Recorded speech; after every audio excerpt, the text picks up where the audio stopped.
Chapter 17. That Friday made the last of our fine days for a month. In the evening the weather broke. The wind shifted from south to northeast, and brought rain first, and then sleet and snow. On the morrow, one could hardly imagine that there had been 3 weeks of summer. The primroses and crocuses were hidden under wintry drifts. The larks were silent, the young leaves of the early trees smitten and blackened, and dreary and chill and dismal. That morrow did creep over. My master kept his room.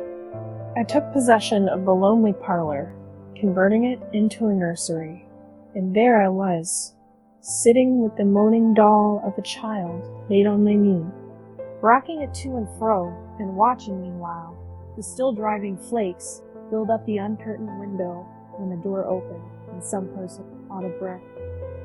My anger was greater than my astonishment for a minute.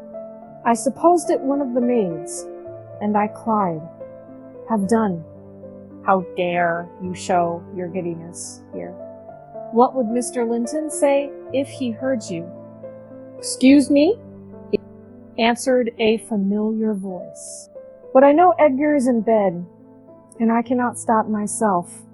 With that, the speaker came forward to the fire, panting, and holding her hand to her side. "I've run the whole way from Wuthering Heights," and she continued, after a pause, "except where I've flown. I couldn't count the number of falls I've had. Oh, I'm aching all over. Don't be alarmed. There shall be an explanation as soon as I can give it. Only just have the goodness to step out and order the carriage to take me on to Gamerton, and tell a servant to seek up a few clothes in my wardrobe." The intruder was Mrs. Heathcliff. She certainly seemed in no laughing predicament, her hair streamed on her shoulders, dripping with snow and water. She was dressed in the girlish dress she commonly wore, befitting her age more than her position, a low frock with short sleeves, and nothing on either head or neck. The frock was of light silk, and clung to her with wet, and her feet were protected merely by thin slippers. Add to this a deep cut under one ear, which only the cold prevented from bleeding, a white face scratched and bruised, and a frame hardly able to support itself through fatigue. And you may fancy my first fright was not much allayed when I had leisure to examine her. "My dear young lady," I exclaimed, "I'll stir nowhere and hear nothing till you have removed every article of your clothes and put on dry things. And certainly you shall not go to Gimmerton tonight, so it is needless to order the carriage." "Certainly I shall," she said, "walking or riding. Yet I've no objection to dress myself decently, and, see how it throws down? The fire does make it smart." She insisted on my fulfilling her directions before she would let me touch her, and not till after the coachman had been instructed to get ready, and a maid set to pack up some necessary attire, did I obtain her consent for binding the wound and helping to change her garments. "Now, Ellen," she said, when my task was finished and she was seated in an easy chair on the hearth with a cup of tea before her, "you sit down opposite me and put poor Catherine's baby away. I don't like to see it. You mustn't think I care little for Catherine, because I behaved so foolishly on entering. I've cried too, bitterly, yes, more than anyone else has reason to cry. We parted unreconciled, you remember, and I shouldn't forgive myself. But for all that, I was not going to sympathize with him. The brute beast. Oh, give you the poker. This is the last thing of his I have about me." She slipped the gold ring from her third finger and threw it on the floor.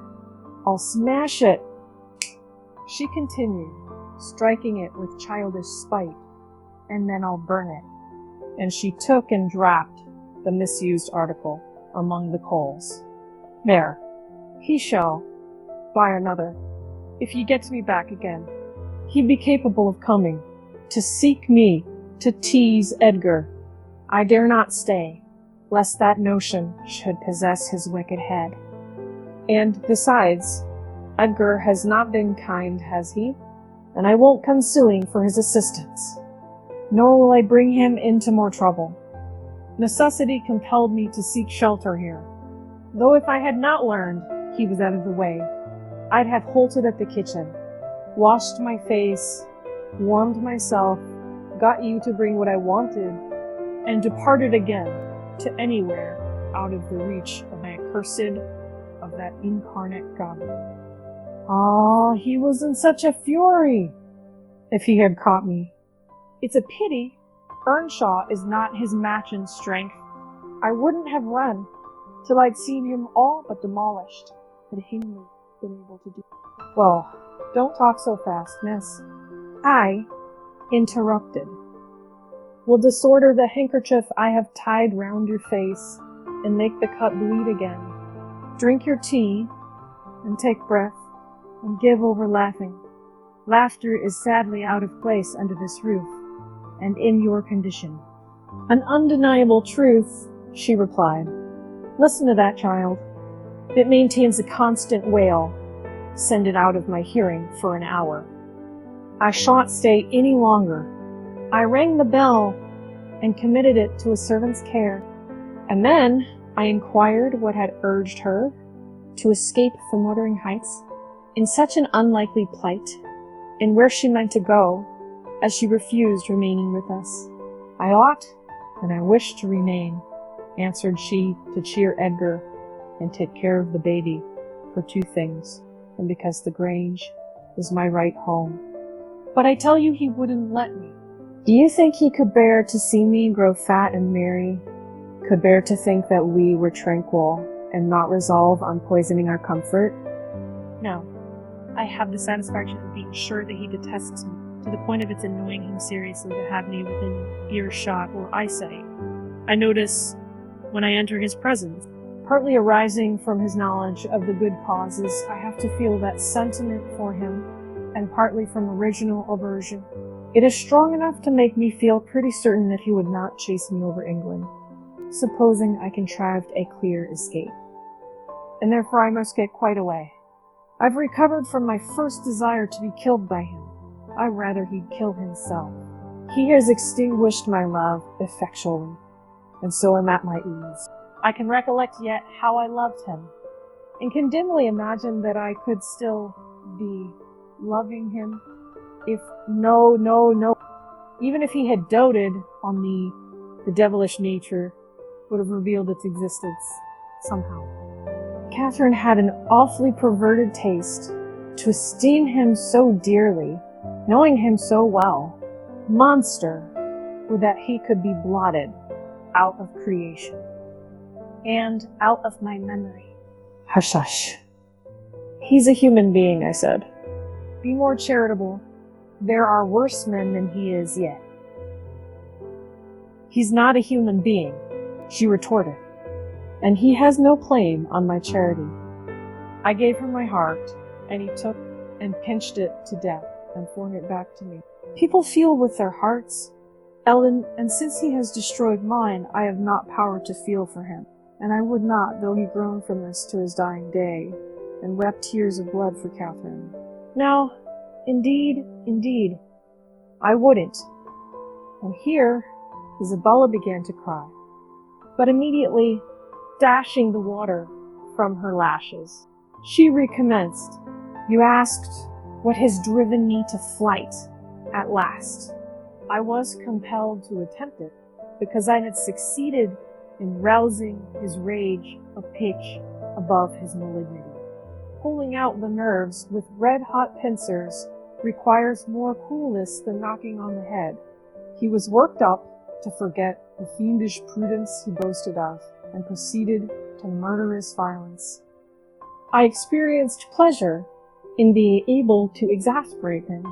The sense of pleasure woke my instinct of self-preservation, so I fairly broke free, and if ever I come into his hands again, he is welcome to a signal revenge. Yesterday, Mr. Earnshaw should have been at the funeral. He kept himself sober for the purpose, tolerably sober, not going to bed mad at 6 o'clock and getting up drunk at 12. Consequently, he rose, in suicidal low spirits, as fit for the church as for a dance.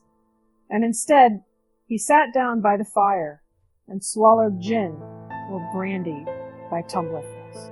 Heathcliff, I shudder to name him, has been a stranger in the house from last Sunday till today. Whether the angels have fed him or his kin beneath, I cannot tell. But he has not eaten a meal with us for nearly a week. 4 children, I generously final marks. He's just come home at dawn and gone upstairs to his chamber, locking himself in as if anybody dreamt of coveting his company. There he has continued, praying like a Methodist. Only the deity he implored is senseless dust and ashes, and God, when addressed, was curiously confounded with his unblack father. After concluding these precious orisons, and they lasted generally till he grew hoarse, and his voice was strangled in his throat, he would be off again, always straight down to the Grange. I wonder Edgar did not send for a constable, and give him into custody. For me, grieved as I was about Catherine, it was impossible to avoid regarding this season of deliverance from degrading oppression as a holiday. I recovered spirits sufficient to hear Joseph's eternal lectures without weeping, and to move up and down the house less with the foot of a frightened thief than formerly. You would think that I should cry at anything Joseph could say. But he and Hareton are detestable companions. I'd rather sit with Hindley and hear his awful talk than with the little maester and his staunch supporter, that odious old man. When Heathcliff is in, I'm often obliged to seek the kitchen and their society, or starve among the damp, uninhabited chambers. When he is not, as was the case this week, I establish a table and chair at one corner of the house fire, and never mind how Mr. Earnshaw may occupy himself. And he does not interfere with my arrangements. He is quieter now than he used to be, if no one provokes him, more sullen and depressed. Joseph affirms he's sure he's an altered man, that the Lord has touched his heart, and he is saved. So as by fire. I'm puzzled to detect signs of the favorable change, but it is not my business.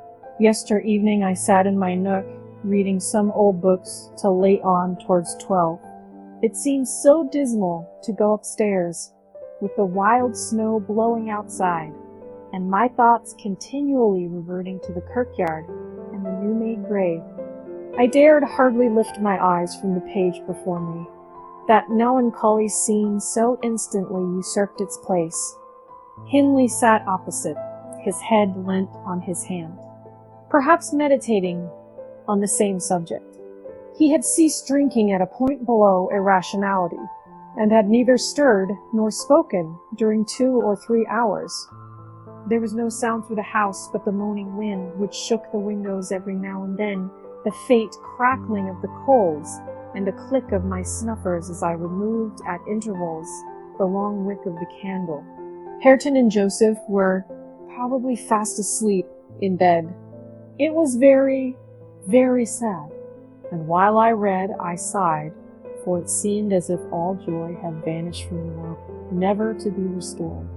The doleful silence was broken at length by the sound of the kitchen latch. Heathcliff had returned from his watch by the smith, earlier than usual. Owing, I suppose, to the sudden storm, that entrance was fastened, and we heard him coming round to get in by the other.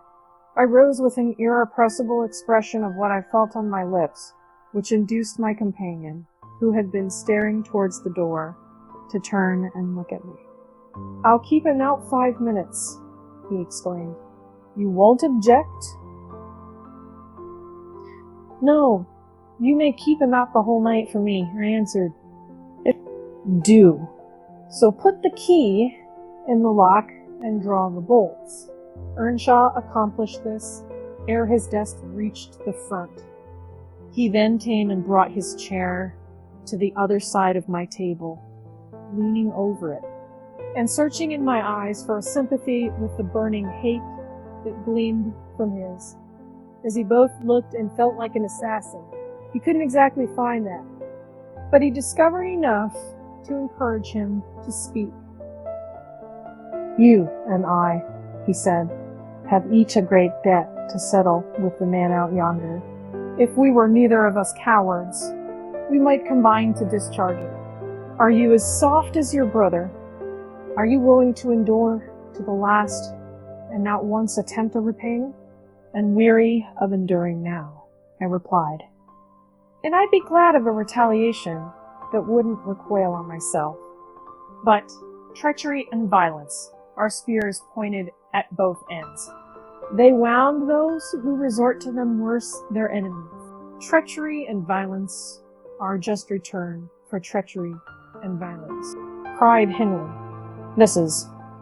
Heathcliff, I'll ask you to do nothing, but sit still and be dumb." "Tell me now, can you?" "I'm sure you would have as much pleasure as I in witnessing the conclusion of the fiend's existence. He'll be your death, unless you overreach him. And he'll be my ruin. Damn the hellish villain. He knocks at the door as if he were master here already. Promise to hold your tongue, and before that clock strikes, it wants 3 minutes of 1. You're a free woman." He took the implements which I described to you in my letter from his breast, and would have turned down the candle. I snatched it away, however, and seized his arm. "On that hold my tongue," I said. "You mustn't touch. Let the door remain shut, and be quiet." "Now," I formed my resolution, and by God I'll execute it. Fried, the desperate being, I'll do you a kindness in spite of yourself, and Hareton justice. Oh, and you needn't trouble your head to screen me. Catherine is gone. Nobody alive would regret me or be ashamed, though I cut my throat this minute, and it's time to make an end. I might as well have struggled with a bear or reasoned with a lunatic. The only resource left me was to run to a lattice and warn his intended victim of the fate which awaited him. "You better seek shelter somewhere else tonight," I exclaimed in rather a triumphant tone. "Mr. P. Earnshaw has a mind to shoot you if you persist in endeavoring to enter." "You'd better open the door, he answered, addressing me by some elegant term that I don't care to repeat. "I shall not meddle in the matter," I retorted again. "Come in and get shot, if you please. I've done my duty." With that, I shut the window and returned to my place by the fire, having too small a stock of hypocrisy at my command to pretend any anxiety for the danger that menaced him. Earnshaw swore passionately at me, affirming that I loved the villain yet, and calling me all sorts of names for the base spirit I evinced. And I, in my secret heart and conscience, never reproached me, thought what a blessing it would be for him should Heathcliff put him out of misery, and what a blessing for me should he send Heathcliff to his right abode. As I sat nursing these reflections, the casement behind me was banged onto the floor by a blow from the latter individual, and his black countenance looked blightingly through. The stanchions stood too close to suffer his shoulders to follow, and I smiled, exulting in my fancied security. His hair and clothes were whitened with snow, and his sharp cannibal teeth, reviewed by cold and wrath, gleamed through the dark. "Isabella, let me in, or I'll make you repent. The gurn, as Joseph calls it. I cannot commit murder," I replied. "Mr. Hindley stands sentinel with a knife and loaded pistol. Let me in by the kitchen door," he said. "Hindley will be there before me," I answered, "and that's a poor love of yours that cannot bear a shower of snow." We were left at peace in our beds as long as the summer moon shone, But the moment a blast of winter returns, you must run for shelter. Heathcliff, if I were you, I'd go stretch myself over her grave and die like a faithful dog. The world is surely not worth living in now, is it? You had distinctly impressed on me the idea that Catherine was the whole joy of your life. I can't imagine how you think of surviving her loss. He's there, is he? Exclaimed my companion, rushing to the gap. If I can get my arm out, I can hit him. I'm afraid, Owen, you'll set me down as really wicked, but you don't know all, so don't judge. I wouldn't have aided or abetted an attempt on even his life for anything. Wish that he were dead, I must. And therefore I was fearfully disappointed and unnerved by terror for the consequence of his speech, when he flung himself on Earnshaw's weapon and wrenched it from his grasp. The charge exploded, and the knife, in springing back, closed into its owner's wrist. Heathcliff pulled it away by main force, slitting up the flesh as it passed on, and thrust it dripping into his pocket. He then took a stone, struck down the division between two windows, and sprang in. His adversary had fallen senseless, with excessive pain and the flow of blood that gushed from an artery or a large vein. The ruffian kicked and trampled on him, and dashed his head repeatedly against the flags, holding me with one hand to prevent me summoning Joseph. He exerted preterhuman self-denial and abstaining from finishing him completely. Again, but getting out of breath, he finally desisted, and dragged the apparently inanimate body onto the settle. There he tore off the sleeve of Earnshaw's coat, and bound up the wound with brutal roughness, spitting and cursing during the operation as energetically as he had kicked before. Being at liberty, I lost no time in seeking the old servant, who, having gathered by degrees the purport of my hasty tale, hurried below, gasping, as he descended the steps two at once. What is there to do now? What is there to do? Now, there's this to do, thundered Heathcliff, your master's man, and should he last another month, and I'll have him to an asylum. And how the devil did you come? To fasten me out, you toothless hound. Don't stand muttering and mumbling there. Come, I'm not going to nurse him. Wash that stuff away, and mind the sparks of your candle. It is more than half brandy. And so ye've been murthering on him, exclaimed Joseph, lifting his hands and eyes in horror. If ever I seed a sight like this, may the Lord. Heathcliff gave him a push onto his knees in the middle of the blood, and flung a towel to him. But instead of proceeding to dry it up, he joined his hands, and began a prayer, which excited my laughter from its odd phraseology. I was in the condition of mind to be shocked at nothing. In fact, I was as reckless as some malefactors show themselves at the foot of the gallows. Oh, I forgot you, said the tyrant. You shall do that. Down with you. And you conspire with him against me. Do you, viper? There, that is work fit for you. He shook me till my teeth rattled, and pitched me beside Joseph, who steadily concluded his supplications, and then rose, vowing he would set off for the Grange directly. Mr. Linton was a magistrate, and though he had 50 wives dead, he should inquire into this. He was so obstinate in his resolution that Heathcliff deemed it expedient to compel from my lips a recapitulation of what had taken place.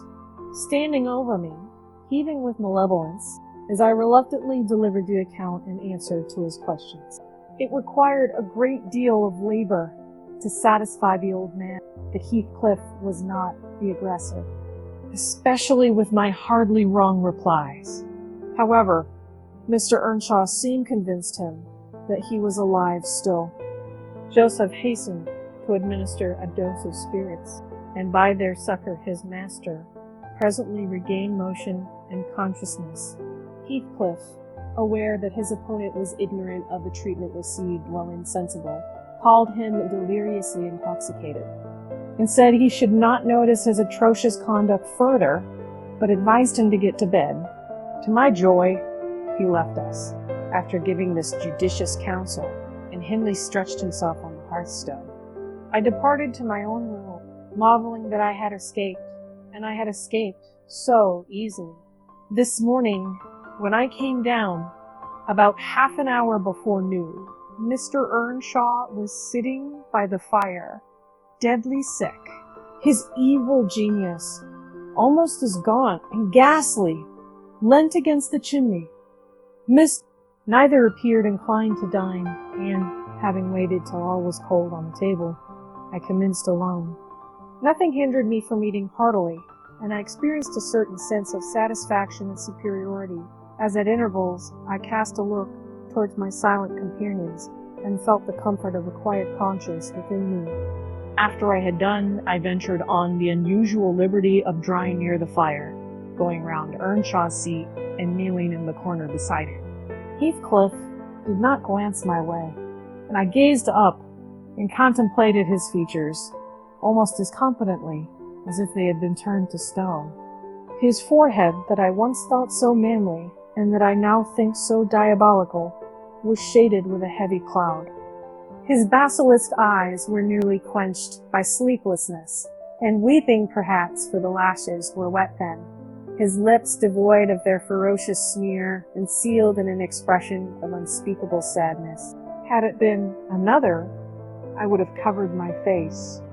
In the presence of such grief, in his case, I was gratified.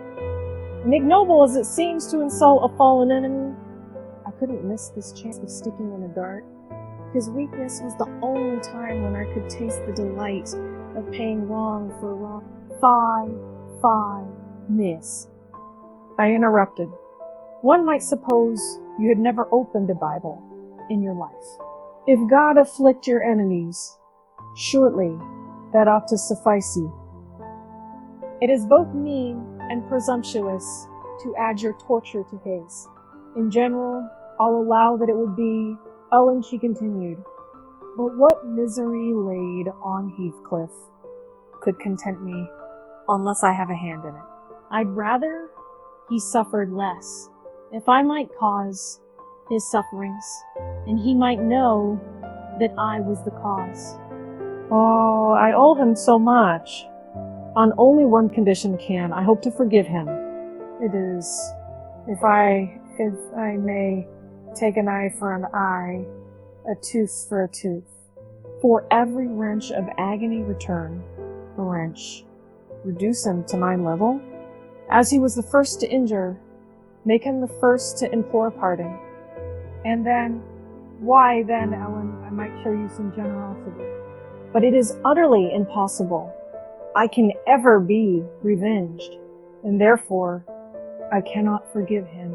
Hindley wanted some water, and I handed him a glass, and asked him how he was. Not as ill as I wish, he replied, but leaving out my arm, every inch of me is as sore as if I had been fighting with a legion of imps. Yes, no wonder, was my next remark.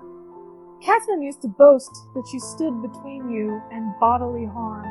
She meant that certain persons would not hurt you, fear of offending her. It's well, people don't really rise from their grave. Or, last night, she might have witnessed a repulsive scene. Are not you bruised and cut over your chest and shoulders? I can't say, he answered. But what do you mean? Did he dare to strike me when I was down? He trampled on and kicked you and dashed you on the ground, I whispered, and his mouth watered to tear you with his teeth. Because he's only half man, not so much, and the rest fiend. Mr. Earnshaw looked up like me to the countenance of our mutual foe, who, absorbed in his anguish, seemed insensible to anything around him the longer he stood. the plainer his reflections revealed their blackness through his features. Oh, if God would give me strength to strangle him in my last agony, I'd go to hell with joy. Groaned the impatient man, writhing to rise, and sinking back in despair, convinced of his inadequacy for the struggle. Nay, it's enough that he has murdered one of you, I observed aloud. At the Grange, everyone knows your sister would have been living, now had it not been for Mr. Heathcliff. After all, it is preferable to be hated than loved by him. And I recollect how happy we were, how happy Catherine was before he came. I'm fit to curse the day. Most likely, Heathcliff noticed more the truth of what was said than the spirit of the person who said it. His attention was roused, I saw, for his eyes rained down tears among the ashes, and he drew his breath in suffocating sighs. I stared full at him and laughed scornfully. The clouded windows of hell flashed a moment towards me. The fiend which usually looked out, however, was so dimmed and drowned that I did not fear to hazard another sound of derision. Get up and be gone out of my sight, said the mourner. I guessed he uttered those words, at least, though his voice was hardly intelligible. I beg your pardon, I replied, but I loved Catherine too, and her brother requires attendance, which for her sake I shall supply. Now that she's dead, I see her in Hindley. Hindley has exactly her eyes, if you had not tried to gouge them out and made them black and red. And her, get up, wretched idiot, before I scamp you to death. And he cried, making a movement that caused me to make one also. But then, I continued, holding myself ready to flee, if poor Catherine had trusted you, and assumed the ridiculous, contemptible, degrading title of Heathcliff, she would soon have presented a similar picture. She wouldn't have borne your abominable behavior quietly. Her detestation and disgust must have found voice. The back of the settle, and Earnshaw's person, interposed between me and him. So instead of endeavoring to reach me, he snatched a dinner knife from the table and flung it at my head. It struck beneath my ear and stopped the sentence I was uttering, but pulling it out, I sprang to the door and delivered another, which I hope went a little deeper than his missile. The last glimpse I caught of him was a furious rush on his part, checked by the embrace of his host, and both fell locked together on the hearth. In my flight through the kitchen, I bid Joseph speed to his master. I knocked over Hareton, who was hanging a litter of puppies from a chair back in the doorway. And blessed as a soul escaped from purgatory, I bounded, leaped, and flew down the steep road. Then, quitting its windings, shot direct across the moor, rolling over banks, and wading through marshes, precipitating myself, in fact, towards the beacon light of the Grange. And far rather would I be condemned to a perpetual dwelling in the infernal regions than even for one night abide beneath the roof of Wuthering Heights again. Isabella ceased speaking and took a drink of tea. Then she rose, and bidding me put on her bonnet and a great shawl I had brought, and turning a deaf ear to my entreaties for her to another hour, she stepped onto a chair, kissed Edgar's and Catherine's portraits, bestowed a similar salute on me, and descended to the carriage accompanied by Fanny, who yelped wild with joy at recovering her mistress. She was driven away, never to revisit this neighborhood, but a regular correspondence was established between her and my master when things were more settled. I believe her new abode was in the south, near London. There she had a son born a few months subsequent to her escape. He was christened Linton, and from the first she reported him to be an ailing, peevish creature. Mr. Heathcliff, meeting me one day in the village, inquired where she lived. I refused to tell. He remarked that it was not of any moment, only she must beware of coming to her brother. She should not be with him, if he had to keep her himself. Though I would give no information, he discovered, through some of the other servants, both her place of residence and the existence of the child. Still he didn't molest her, for which forbearance she might thank his aversion. He often asked about the infant when he saw me, and on hearing its name, smiled grimly and observed, "They wish me to hate it too, do they?" "I don't think they wish you to know anything about it," I answered. "But I'll have it," he said, "when I want it." "They may reckon on that. Fortunately, its mother died before the time arrived, some 13 years after the decease of Catherine, when Linton was 12, or a little more. On the day succeeding Isabella's unexpected visit, I had no opportunity of speaking to my master. He shunned the conversation, and was fit for discussing nothing. When I could get him to listen, I saw it pleased him that his sister had left her husband, who he abhorred with an intensity which the mildness of his nature would scarcely seem to allow. So deep and sensitive was his aversion, that he refrained from going anywhere where he was likely to see or hear of Heathcliff.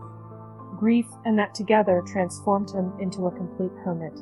He threw up his office of magistrate, ceased even to attend church, avoided the village on all occasions, and spent a life of entire seclusion within the only varied by solitary rambles on the moors and visits to the grave of his wife, mostly at evening or early morning before other wanderers were abroad. But he was too good to be thoroughly unhappy long. He didn't pray for Catherine's soul to haunt him. Time brought resignation, and a melancholy sweeter than common joy. He recalled her memory with ardent, tender love, and hopeful aspiring to the better world, where he doubted not she was gone, and he had earthly consolation and affections also. For a few days, I said, he seemed regardless of the puny successor to the departed, that coldness melted as fast as snow in April, and ere the tiny thing could stammer a word or totter a step, it wielded a despot's scepter in his heart. It was named Catherine, but he never called it the name in full, as he had never called the first Catherine short, probably because Heathcliff had a habit of doing so. The little one was always. It formed to him a distinction from the mother, and yet a connection with him. And his attachment sprang from its relation to her far more than from its being his own. I used to draw a comparison between him and Hindley Earnshaw, and perplex myself to explain satisfactorily why their conduct was so opposite in similar circumstances.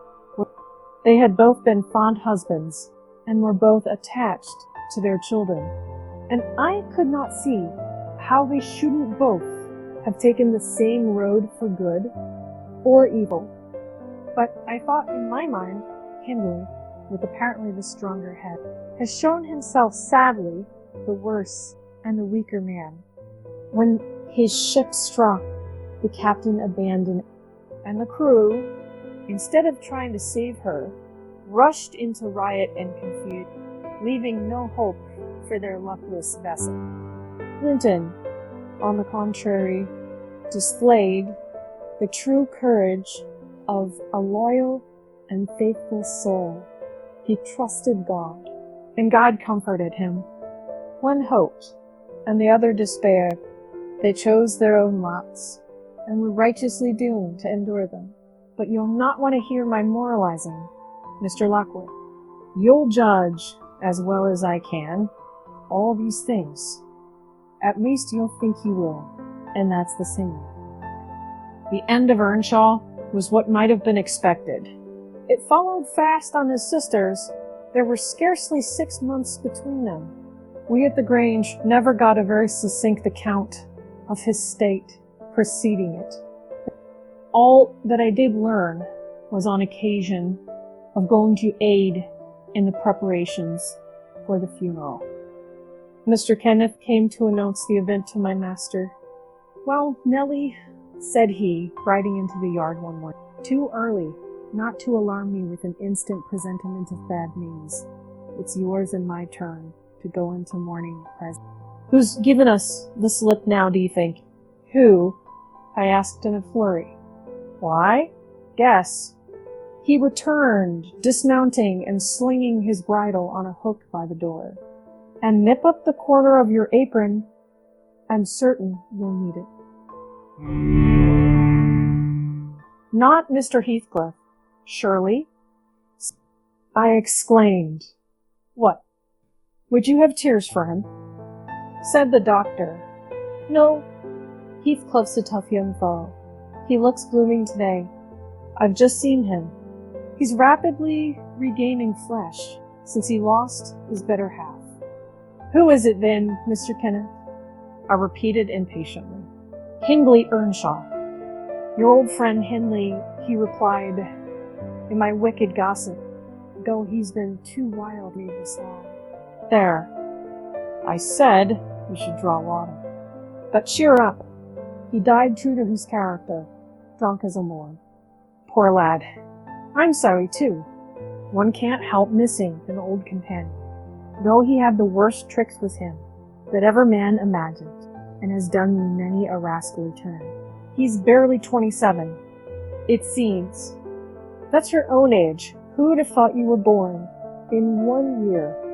I confess this blow was greater to me than the shock of Mrs. Linton's death. Ancient associations lingered round my heart. I sat down in the porch and wept, as for a blood relation, desiring Mr. Kenneth to get another servant to introduce him to the master. I could not hinder myself from pondering on the question, had he had fair play. Whatever I did, that idea would bother me.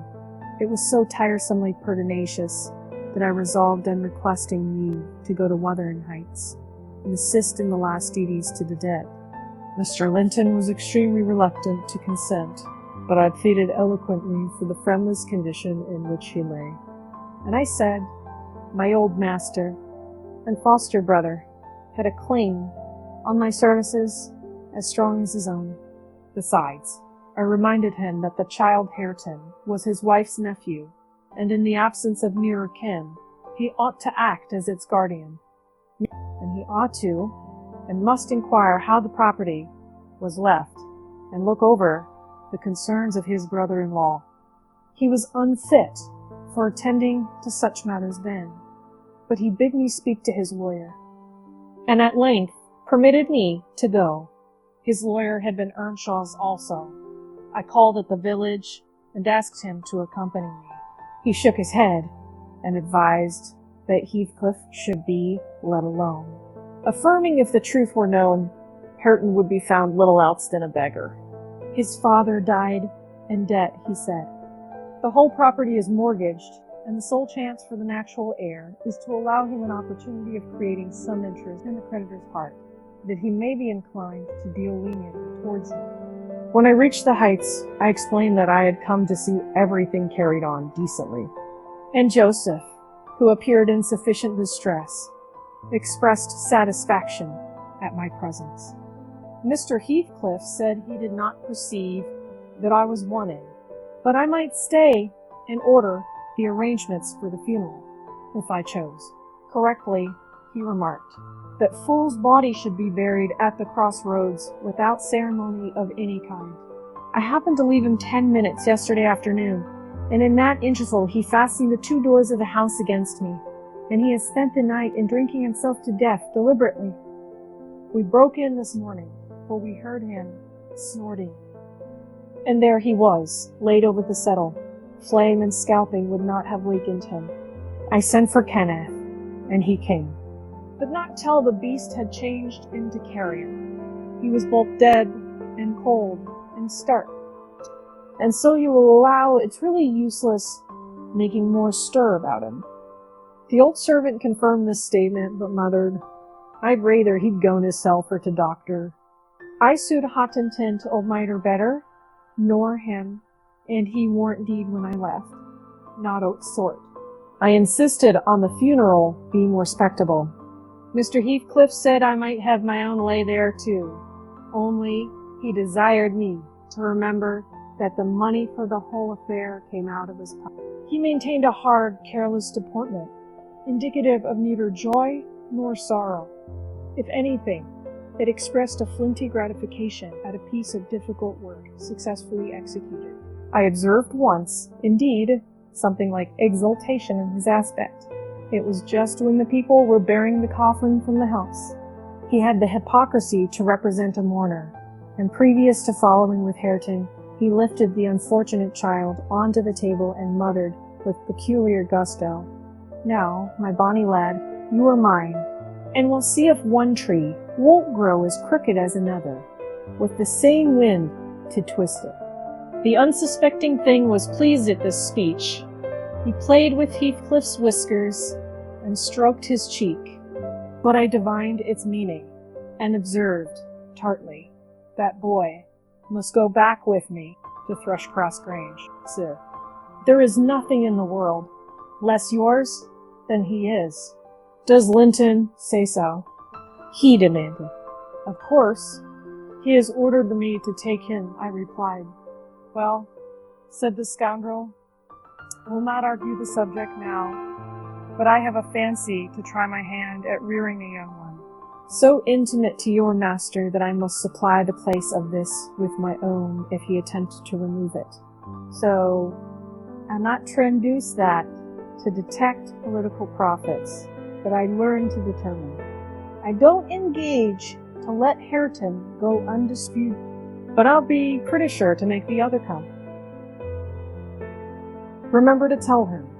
This hint was enough to bind our hands.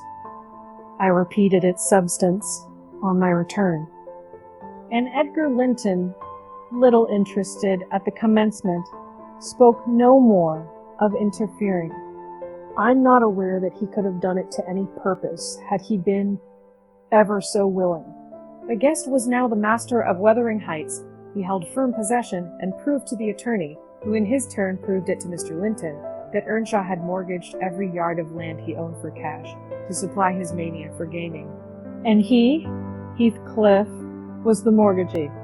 In that manner, Hareton, who should now be the first gentleman in the neighborhood, was reduced to a state of complete dependence on his father's inveterate enemy, and lives in his own house as a servant, deprived of the advantage of wages, quite unable to right himself, because of his friendlessness and his ignorance that he has been wronged. Chapter 18.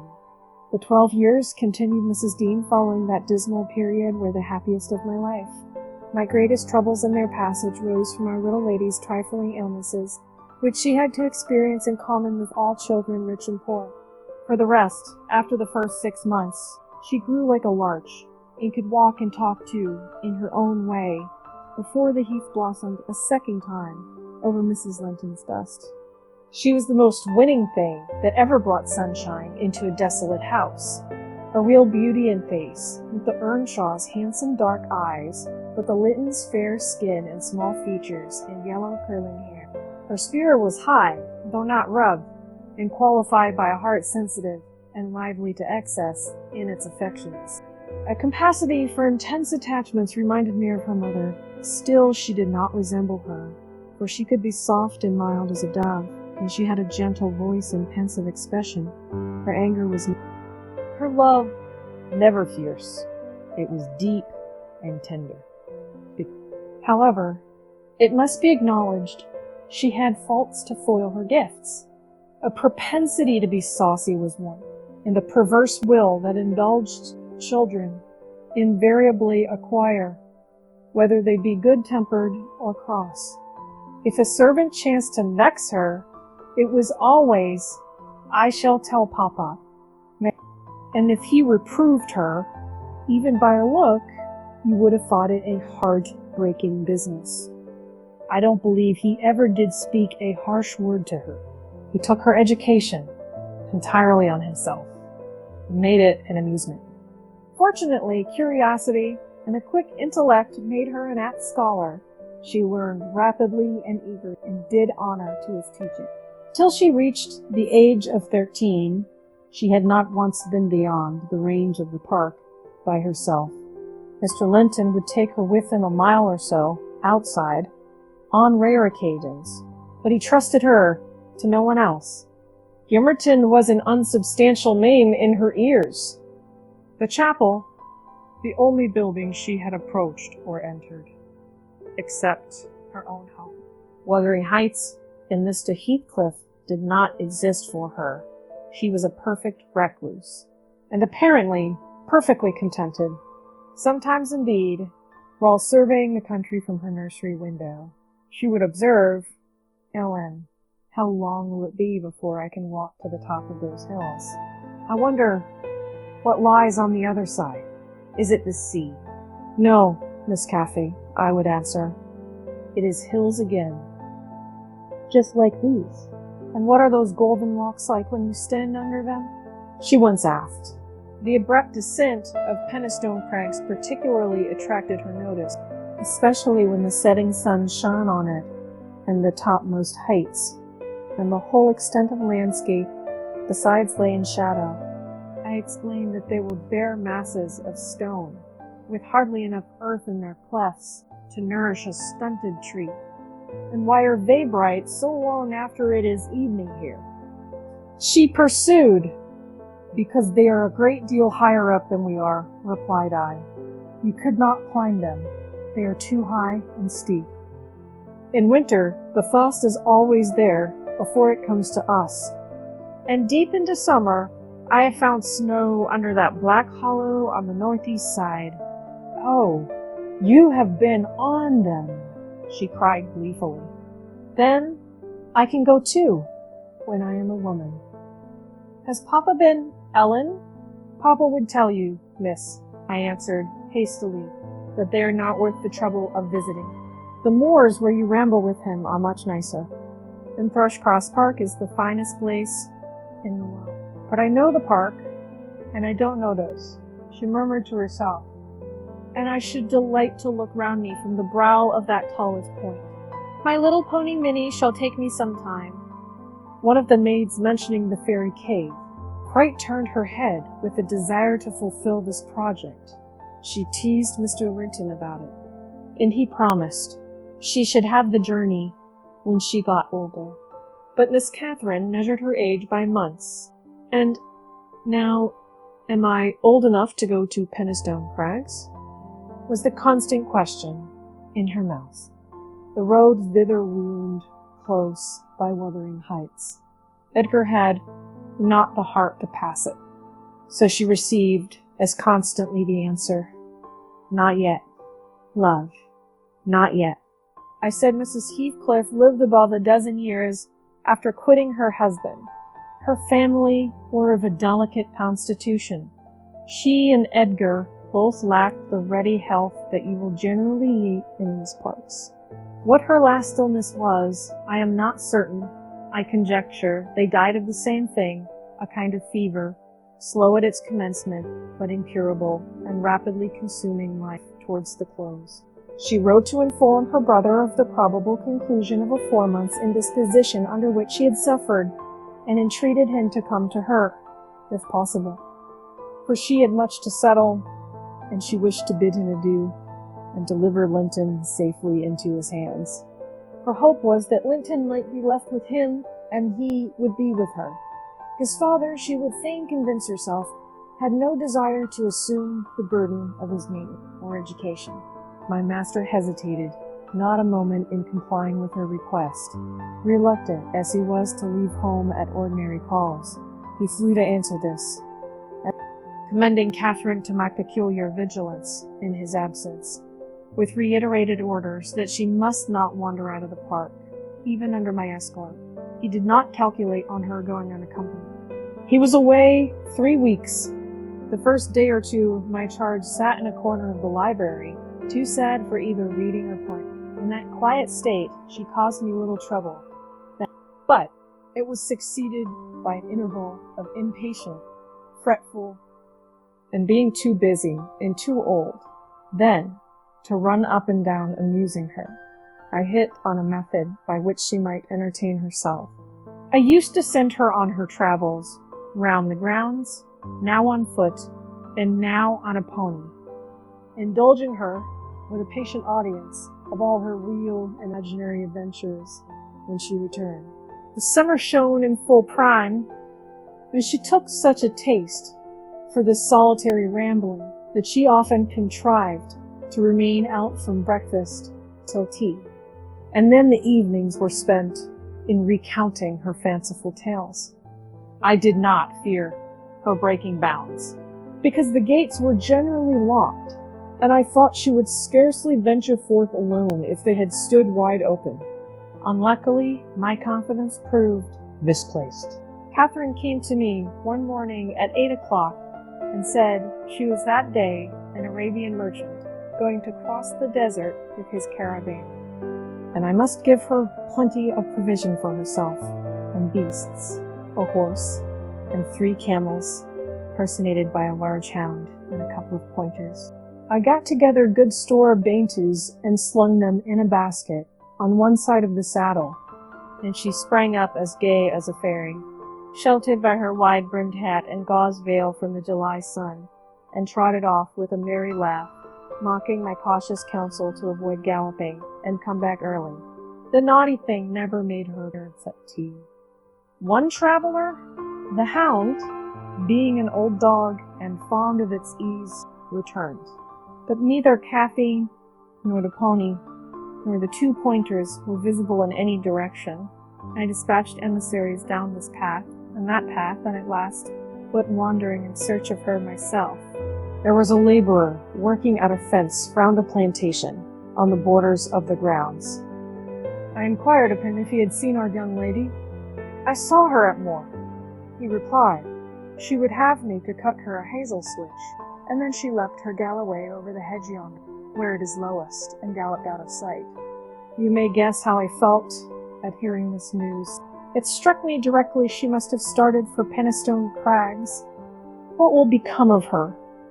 I ejaculated, pushing through a gap which the man was repairing, and making straight to the high road. I walk as if for a wager, mile after mile, till turn brought me in view of the heights. But no, Catherine could I detect, far or near. The Crags lie about 1.5 miles beyond Mr. Heathcliff's place, and that is 4 from the Grange, so I began to fear night would fall ere I could reach them. And what if she should have slipped in clambering among them, I reflected, and been killed, or broken some of her bones? My suspense was truly painful, and at first it gave me delightful relief to observe, in hurrying by the farmhouse, Charlie, the fiercest of the pointers, lying under a window with swelled head and bleeding ear. I opened the wicket and ran to the door, knocking vehemently for admittance. Woman whom I knew, and who formerly lived at Gimmerton, answered she had been servant there since the death of Mr. Earnshaw. Ah, said she, you are coming a-seeking your little mistress. Don't be frightened. She's here safe, but I'm glad it isn't the master. He is not at home then, is he? I panted, quite breathless, with quick walking and alarm. No, no, she replied. Both he and Joseph are off, and I think they won't return this hour or more. Step in and rest you a bit. I entered and beheld my stray lamb seated on the hearth, rocking herself in a little chair that had been her mother's when a child. Her hat was hung against the wall, and she seemed perfectly at home, laughing and chattering in the best spirits imaginable to Hareton, now a great strong lad of 18. Very well, miss, I exclaimed, concealing my joy under an angry countenance. This is your last ride, till Papa comes back. I'll not trust you over the threshold again. You naughty, naughty girl. Aha, Ellen, she cried gaily, jumping up and running to my side. I shall have a pretty story to tell tonight. And so, you found me out. Have you ever been here in your life before? Put that hat on and home at once, said I. I'm dreadfully grieved at you, Miss Cathy. You've done extremely wrong. It's no use pouting and crying. That won't repay the trouble I've had, scouring the country after you. To think how Mr. Linton charged me to keep you in. And you stealing off so. It shows you are a cunning little fox, and nobody will put faith in you anymore. What have I done? What have I done? Sobbed she, instantly checked. Papa charged me nothing. He'll not scold me on. He's never cross, like you. Come, come. I repeated. I'll tie the ribbon. Now, let us have no petulance. Oh, for shame. You 13 years old, and such a baby. This exclamation was caused by her pushing the hat from her head and retreating to the chimney out of my reach. Nay, said the servant, don't be hard on the bonny lass, Mrs. Dean. We made her stop. She'd fain have ridden forwards, afeard you should be uneasy. Hareton offered to go with her, and I thought he should. It's a wild road over the hills. Hareton, during the discussion, stood with his hands in his pockets, too awkward to speak, though he looked as if he did not relish my intrusion. How long am I to wait? I continued, disregarding the woman's interference. It will be dark in 10 minutes. Where is the pony, Miss Cathy? And where is Phoenix? I shall leave you, unless you be quick. So please, yourself. The pony is in the yard, she replied, and Phoenix is shut in there. He's bitten, and so is Charlie. I was going to tell you all about it, but you are in a bad temper and don't deserve to hear. I picked up her hat and approached to reinstate it, but perceiving that the people of the house took her part, she commenced capering, and on my giving chase, ran like a mouse over and under and behind the furniture, rendering it ridiculous for me to pursue. Hareton and the woman laughed, and she joined them, and waxed more impertinent still, till I cried with irritation, Well, Miss Cathy, if you were aware whose house this is, you'd be glad enough to get out. It's your father's, isn't it?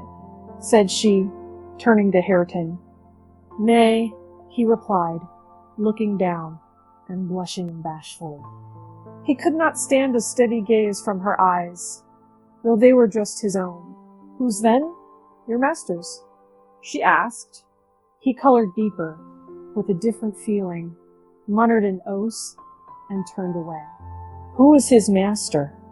Continued the tiresome girl, appealing to me. You talked about, quote, our house and our folk. I thought he had been the owner's son. And he never said miss. He should have done, shouldn't he, if he's a servant? Hareton grew black as a thundercloud at this childish speech. I silently shook my questioner, and at last succeeded in equipping her for departure. Now, get my horse, she said, addressing her unknown kinsman as she would one of the stable boys at the Grange, and you may come with me. I want to see where the goblin hunter rises in the marsh, and to hear about the Farishes, as you call them, but make haste. What's the matter? Got my horse, I say? I'll see thee damned before I be thy servant, growled the lad. You'll see me what? Asked Catherine in surprise. Damned, thou saucy witch, he replied. There, Miss Cathy. You see, you have got into pretty company, I interposed. Nice words to be used to a young lady. Pray don't begin to dispute with him. Come, let us seek for Minnie ourselves, and begone. But Ellen, cried she, staring fixed in astonishment, how dare he speak so to me? Mustn't he be made to do as I ask him? You wicked creature, I shall tell Papa what you said.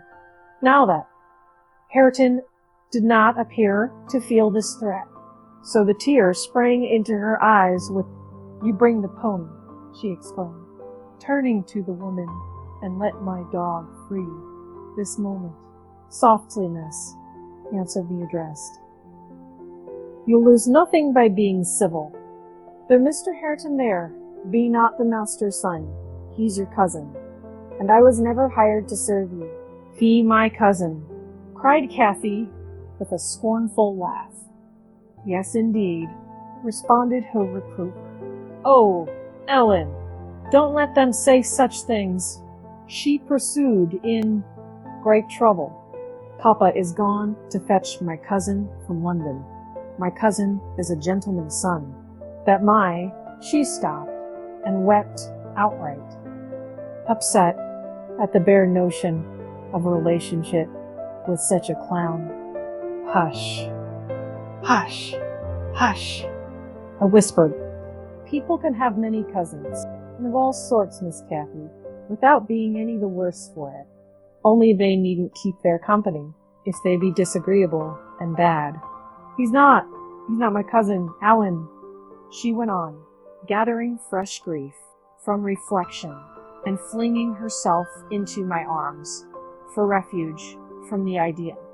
I was much vexed at her and the servant for their mutual revelations, having no doubt of Linton's approaching arrival, communicated by the former being reported to Mr. Heathcliff, and feeling as confident that Catherine's first thought on her father's return would be to seek an explanation of the latter's assertion concerning her rude-bred Hareton recovering from his disgust at being taken for a servant, seemed moved by her distress, and having fetched the pony round to the door, he took, to propitiate her, a fine crooked-legged terrier, whelped from the kennel, and putting it into her hand, bid her whist, for he meant not. Pausing in her lamentations, she surveyed him with a glance of awe and horror, then burst forth anew. I could scarcely refrain from smiling at this antipathy to the poor fellow, who was a well-made athletic youth, good-looking in features, and stout and healthy, but attired in garments befitting his daily occupations of working on the farm and lounging among the moors after rabbits and game. Still, I thought I could detect in his physiognomy a mind only better qualities than his father ever possessed. Good things lost amid a wilderness of weeds, to be sure, whose rankness far overtopped their neglected growth. Yet, notwithstanding evidence of a wealthy soil that might yield luxuriant crops under other unfavorable circumstances, Mr. Heathcliff, I believe, had not treated him physically ill. Thanks to his fearless nature, which offered no temptation to that course of oppression, he had none of the timid susceptibility that would have given zest to ill treatment in Heathcliff's judgment. He appeared to have bent his malevolence on making him a brute. He was never taught to read or write, never rebuked for any bad habit which did not annoy his keeper, never led a single step towards virtue, or guarded by a single precept against vice.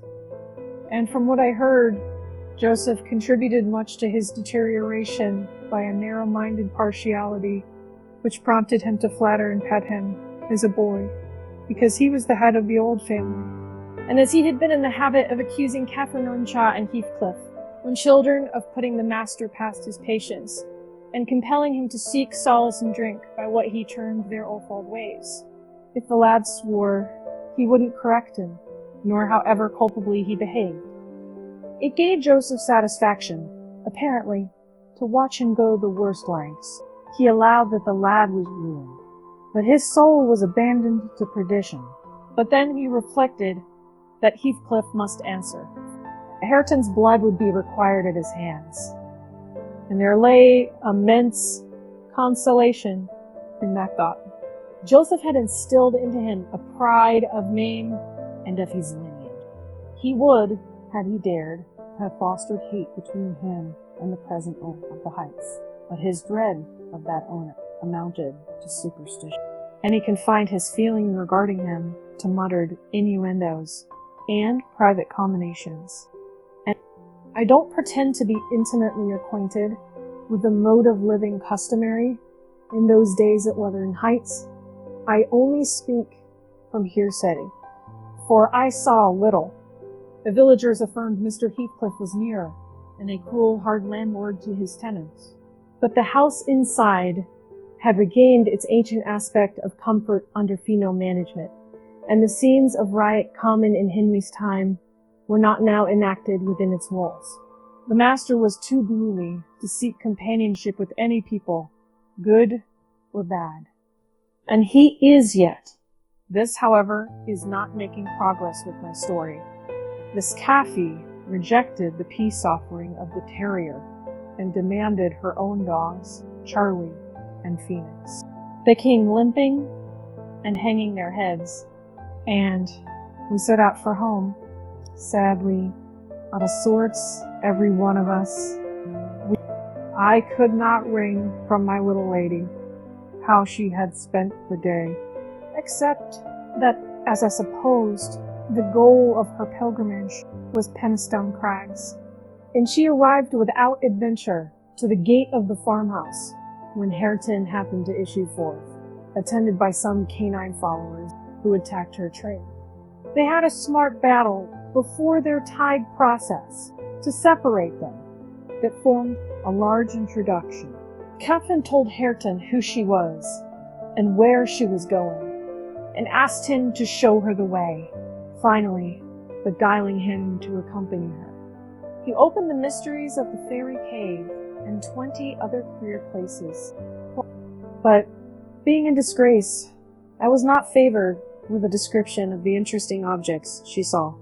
I could gather, however, that her guide had been a favorite, till she hurt his feelings by addressing him as a servant, and Heathcliff's housekeeper hurt hers by calling him her cousin. Then, the language he had held to her rankled in her heart. She who was always love and darling and queen and angel, with everybody at the Grange to be insulted so shockingly by a stranger. She did not comprehend it, and hard work I had to obtain a promise that she would not lay the grievance before her father.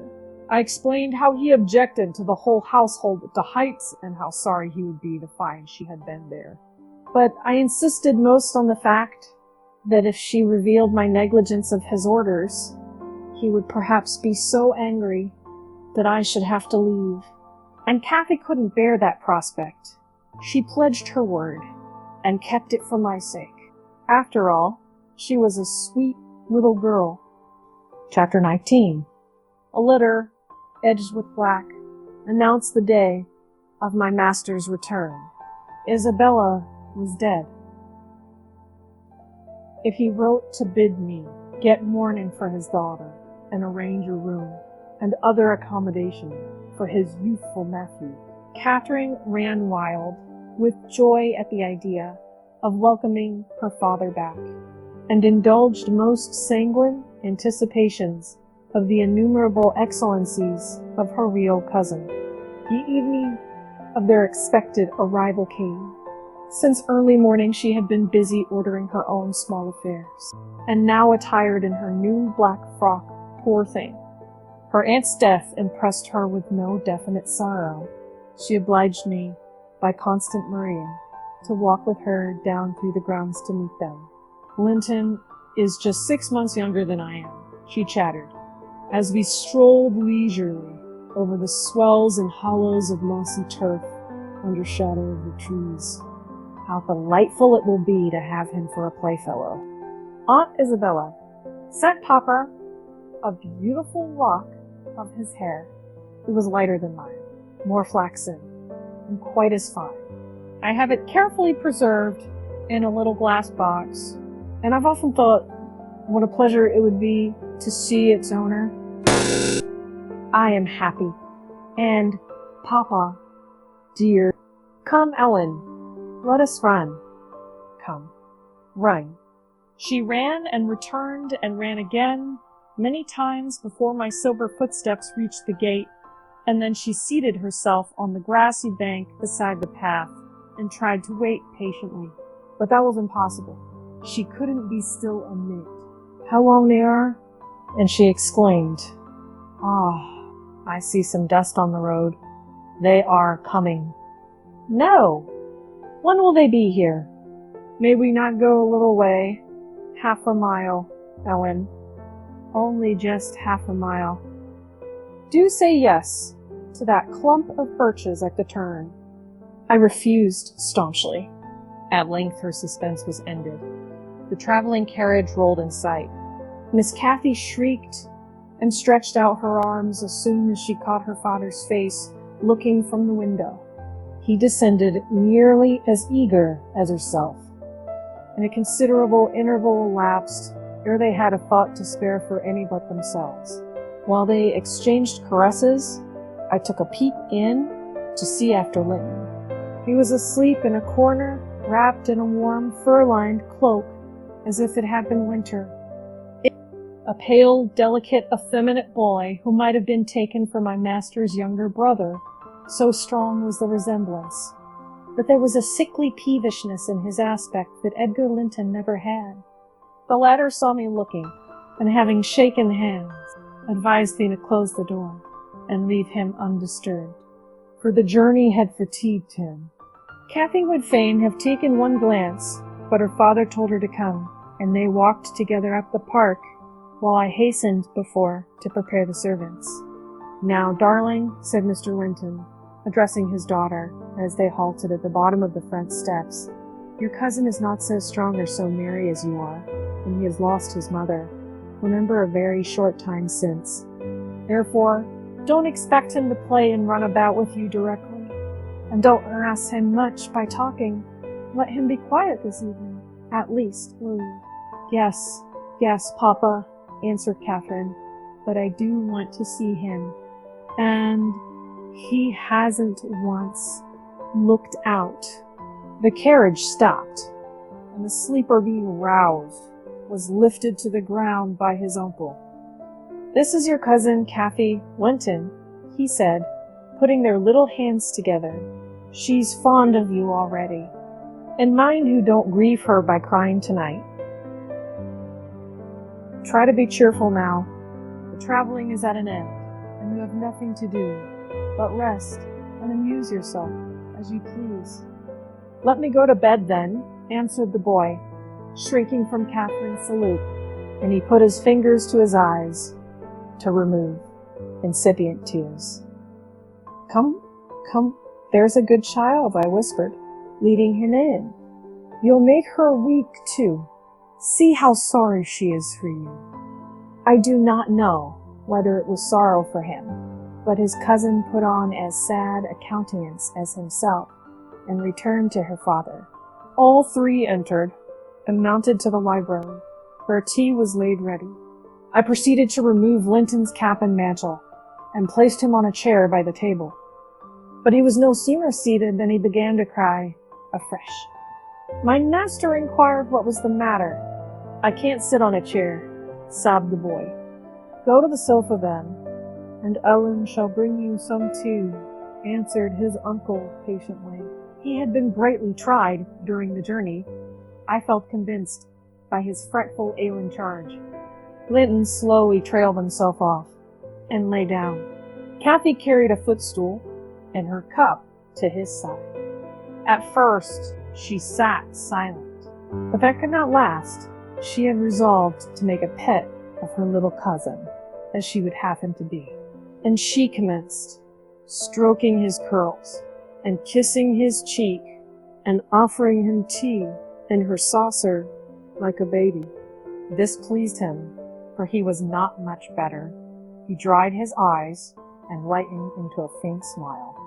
"Oh, he'll do very well," said the master to me, after watching them a minute.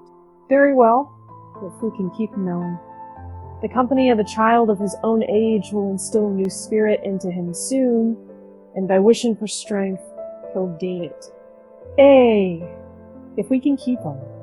I mused to myself, and sore misgivings came over me that there was slight hope of that. And then I thought, however will that weakling live at Wuthering Heights? Between his father and Hareton, what playmates and instructors they'll be. Our doubts were presently decided, even earlier than I expected. I had just taken the children upstairs, after tea was finished, and seeing Linton asleep, he would not suffer me to leave him. So that was the case. I had come down. I was standing by the table in the hall, lighting a bedroom candle for Mr. Edgar, when a maid stepped out of the kitchen and informed me that Mr. Heathcliff's servant Joseph was at the door and wished to speak with the master. I shall ask him what he wants first, I said in considerable trepidation. A very unlikely hour to be troubling people, and the instant they have returned from a long journey. I don't think the master can see him. Joseph had advanced through the kitchen as I uttered these words, and now presented himself in the hall.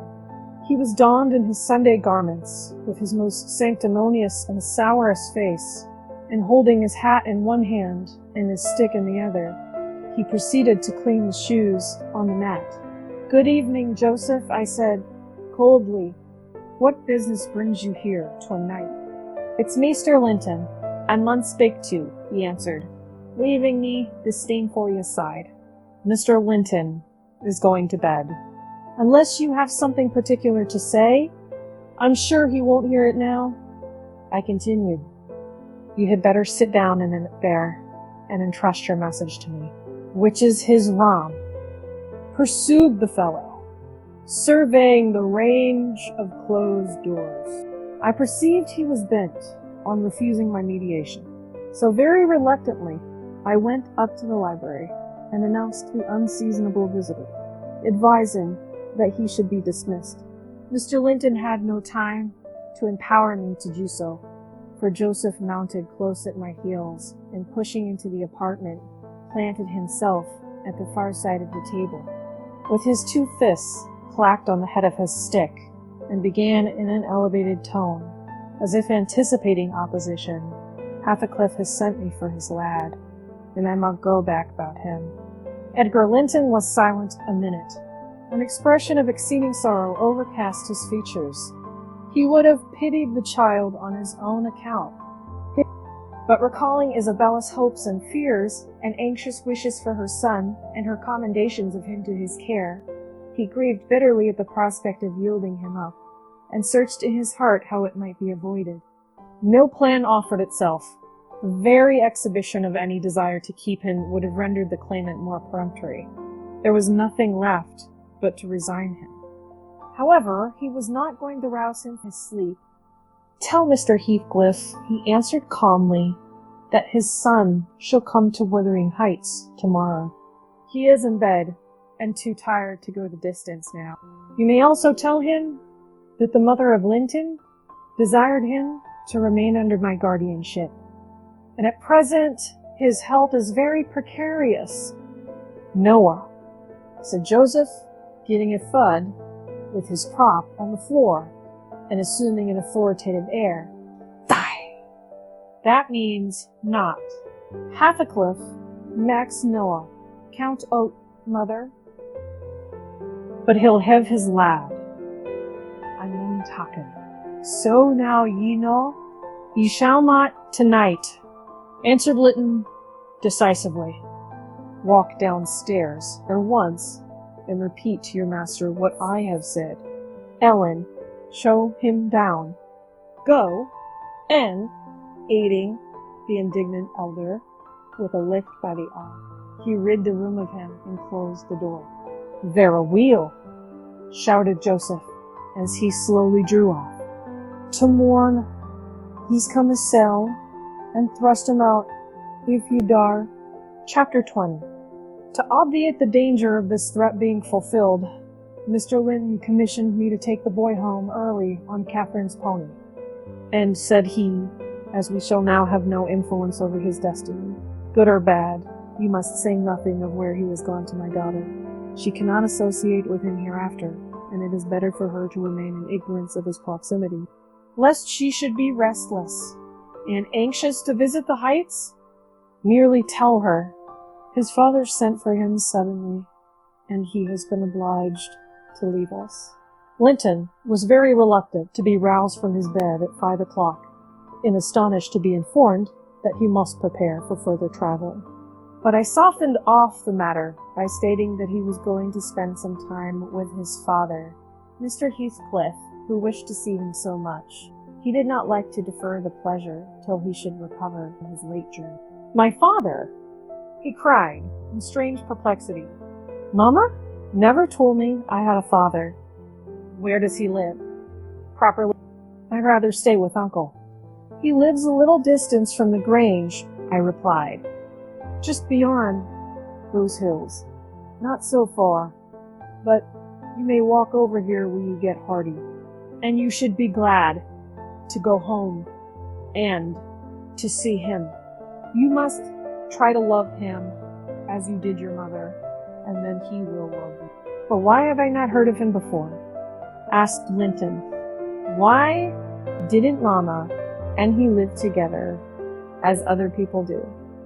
"He had business to keep him in the north," I answered, "and your mother's health required her to reside in the south." "And why didn't Mama speak to me about him?" persevered the child. "She often talked of Uncle, and I learned to love him long ago." "How am I to love Papa?" "I don't know him." "Oh, all children love their parents," I said. "Your mother, perhaps, thought you would want to be with him if she mentioned him often to you. Let's make haste. An early ride on such a beautiful morning is much preferable to an hour's more sleep." "Is she to go with us?" he demanded. "The little girl I saw yesterday?" "Not now," replied I. "Uncle?" he continued. "No, I shall be your companion there," I said. Linton sank back on his pillow and fell into a brown study. "I won't go without Uncle," he cried at length. "I can't tell where you mean to take me." I attempted to persuade him of the naughtiness of showing reluctance to meet his father. Still, he obstinately resisted any progress towards dressing, and I had to call for my master's assistance in coaxing him out of bed. The poor thing was finally got off, with several delusive assurances in his absence that Mr. Edgar and Cathy would visit him, and other promises equally ill-founded, which I invented and reiterated at intervals throughout the pure heather-scented air, the bright sunshine, and the gentle canter of Minnie relieved his despondency. After a while, he began to put questions concerning his new home and its inhabitants with greater interest and liveliness. "Is Wuthering Heights as pleasant a place as Thrushcross Grange?" he inquired, turning to take a last glance into the valley, whence a light mist mounted and formed a fleecy cloud on the skirts of the blue. "It's not so buried in trees," I replied, "and it's not quite so large, but you can see the country beautifully all round, and the air is healthier for you, fresher. You will perhaps think the building old and dark at first, though it is a respectable house, the next best in the neighborhood, and you will have such nice rambles on the moors. Hareton Earnshaw, that is Miss Cathy's other cousin, and so yours, in a manner, will show you all the sweetest spots. And you can bring a book in fine weather and make a green hollow your study, and now and then your uncle may join you in a walk. He does, frequently, walk out on the hills." "And what is my father like?" he asked. "Is he as young and handsome as Uncle?" "He's as young," said I, "but he has black hair and eyes and looks sterner, and he is taller and bigger altogether. He'll not seem to you so gentle and kind at first, perhaps because it is not his way. Still, mind you, be frank and cordial with him, and naturally he'll be fonder of you than any uncle, for you are his own." "Black hair and eyes," mused Linton. "I can't fancy him. Then I'm not like him, am I?" "Not much," I answered. "Not a morsel," I thought, surveying with regret the white complexion and slim frame of my companion. In his large languid eyes, his mother's eyes, save that, unless a morbid touchiness kindled them a moment. How strange that he should never come to see Mama and me. He murmured, "Has he ever seen me? If he has, I must have been a baby." I remember not a single thing about him. "Why, Master Linton," said I, 300 miles is a great distance, and 10 years seem very different in length to a grown-up person compared with what they do to you. It is probable Mr. Heathcliff proposed going from summer to summer, but never found a convenient opportunity. And now it is too late. Don't trouble him with questions on the subject. It will disturb him for no good. The boy was fully occupied with his own cogitations for the remainder of the ride, till we halted before the farmhouse garden gate. I watched to catch his impressions in his countenance. He surveyed the carved front and low-browed lattices, the straggling gooseberry bushes and crooked firs with solemn intentness, and then shook his head. His private feelings entirely disapproved of the exterior of his new abode, but had sense to postpone complaining. There might be compensation within. Before he dismounted, I went and opened the door. It was 6:30. The family had just finished breakfast. The servant was clearing and wiping down the table. Joseph stood by his master's chair, telling some tale concerning a lame horse.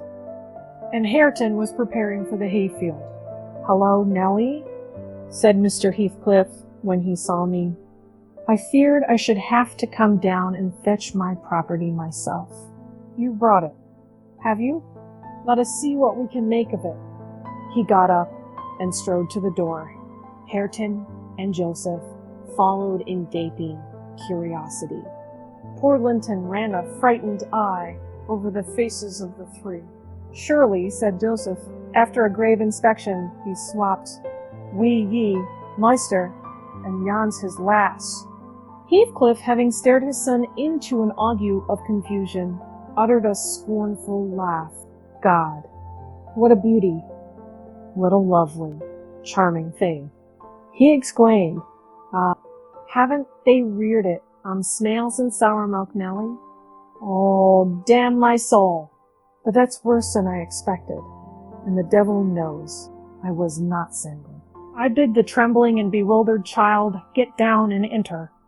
He did not thoroughly comprehend the meaning of his father's speech, or whether it were intended for him. Indeed, he was not yet certain that the grim, sneering stranger was his father, but he clung to me with glowing trepidation, and on Mr. Heathcliff's taking a seat, and bidding him come hither, he hid his face on my shoulder, and wept. "Tut, tut," said Heathcliff, stretching out a hand, and dragging him roughly between his knees, and then holding up his head by the chin. "None of that nonsense. We're not going to hurt thee. Isn't it name? Thou art my mother's child entirely. Where is my share in the cooling chicken?" He took off the boy's cap and pushed back his thick flaxen curls, felt his slender arms and his small fingers, during which examination Linton ceased crying and lifted his great blue eyes to inspect the inspector. "Do you know me?" asked Heathcliff, having satisfied himself that the limbs were all equally frail and feeble. "No," said Linton, with a gaze of vacant fear. "You've heard of me, I dare say." "No," he replied again. "No. What a shame of your mother, never to waken your filial regard for me. You're my son, then, I'll tell you, and your mother was a wicked slut to leave you in ignorance of the sort of father you possessed. Now, don't wince, and color up. Although it is something to see, you have not white blood. Be a good lad, and I'll do for you. Now, if you be tired, you may sit down. If not, get home again. I guess you'll report what you hear and see to the cipher at the Grange. And this thing won't be settled while you linger about it. Well, replied I hope you'll be kind to the boy, Mr. Heathcliff, or you'll not keep him long. And he's all. You have a kin in the wide world that you will ever know. Remember, I'll be very kind to him. You needn't fear, he said, laughing. Only nobody else must be kind to him. I'm jealous of monopolizing his affection. And to begin my kindness, Joseph, bring the lad some breakfast. Hareton, you infernal calf, be gone to your work. Yes, Nell, he added, when they had departed. My son is prospective owner of your place, and I should not wish him to die till I was certain of being his successor. Besides, he's mine, and I want the triumph of seeing my descendant fairly lord of their estates, my child hiring their children to till their father's lands for wages. That is the sole consideration. Endure the law. I despise him for himself, and hate him for the memories you. But that consideration is sufficient. He's as safe with me, and shall be tended as carefully as your master tends his own. I have a room upstairs furnished for him in handsome style. I've engaged a tutor also to come 3 times a week from 20 miles distance to teach him what he pleases to learn. I've ordered Hareton to obey him, and in fact, I've arranged everything with a view to preserve the superior and the gentleman in him above his associates. I do regret, however, that he so little deserves the trouble. If I wished any blessing in the world, it was to find him a worthy object of pride, and I'm bitterly disappointed with the whey-faced whining rat. While he was speaking, Joseph returned bearing a basin of milk porridge, and placed it before Linton, who stirred round the homely mess, the look of aversion, and affirmed he could not eat it. I saw the old man-servant shared largely in his master's scorn of the child, though he was compelled to retain the sentiment in his heart, because Heathcliff plainly meant his underlings to hold him in honor. Cannot eat it? Repeated he, peering in Linton's face, and subduing his voice to a whisper, for fear of being overheard. But Maester Hareton never ate naught else, when he were a little And what were gooid and a rating for? Him's gooid and a rating for? Yet I's rather think I shine eat it, answered Linton snappishly. Take it away. Joseph snatched up the food indignantly and brought it to us. Is there aught ails the victuals? He asked, thrusting the tray under Heathcliff's nose. What should ail them? He said. Wah, answered Joseph. Young dainty chap says he cannot eat 'em. But I guess it's rate. His mother were just so. We were a'most too mucky to sow corn for macking her breed.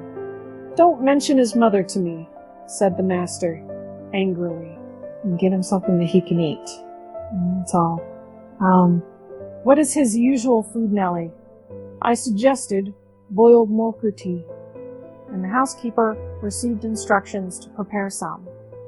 Come, I reflected, his father's selfishness may contribute to his comfort. He perceives his delicate constitution and the necessity of treating him tolerably. I'll console Mr. Edgar by acquainting him with the turn Heathcliff's humor has taken. Having no excuse for lingering longer, I slipped out, while Linton was engaged in timidly rebuffing the advances of a friendly sheepdog. But he was too much on the alert to be cheated. As I closed the door, I heard a cry and a frantic repetition of the words, Don't leave me. I'll not stay here. I'll not stay here. Then the latch was raised and fell. They did not suffer him to come forth, and mounted Minnie, and urged her to a trot. And so my brief guardianship ended.